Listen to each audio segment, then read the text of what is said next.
ગાયના ખીરુમાંથી બરી બનાવવાની રીત। આજે આપણે સોફ્ટ અને ફ્લફી એવી બરી બનાવીશું। ઘણાની બરી છે તે હાર્ડ થઈ જતી હોય છે, તો અત્યારે આપણે 500 ml જેટલું ગાયનું ખીરું લીધું છે। તે ઘટ્ટ હોય છે, તમે જોઈ શકો છો। એટલે આપણે તેને થોડું લિક્વિડ કન્સિસ્ટન્સી લાવવા માટે 1 વાટકી જેટલું આપણે દૂધ એડ કરીશું, અડધી વાટકી દળેલી ખાંડ એડ કરીશું અને 1 ચમચી એલચી પાવડર એડ કરીને સરસ રીતે બધું મિક્સ કરી લેવાનું છે। બધું સરસ મિક્સ થઈ જાય થાળીમાં તેને ઢાળી દેવાનું છે। થાળીને સ્ટીમરમાં મૂકીને ઢાંકીને 15 મિનિટ માટે સ્ટીમ થવા દેવાની છે। 15 મિનિટ પછી આપણે ચેક કરીએ તો આપણી સરસ મજાની બરી તૈયાર થઈ ગઈ છે। હવે આપણે તેને થોડી વાર માટે ઠંડી થવા દેવાની છે। ઠંડી થઈ જાય એટલે આપણે તેને પીસીસમાં કટ કરી લેવાની છે।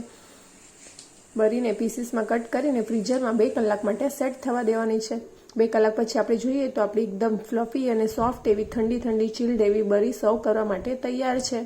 અને મેં એક બીજી રીતે પણ બરી જે છૂટી તૈયાર થાય છે તે રીતે પણ બનાવી છે। આ બરી છે તો તમને એકદમ કલાકંદ જેવો ટેસ્ટ આપે, તો આ રીતે બરી એકવાર જરૂરથી ટ્રાય કરજો। Thanks for watching.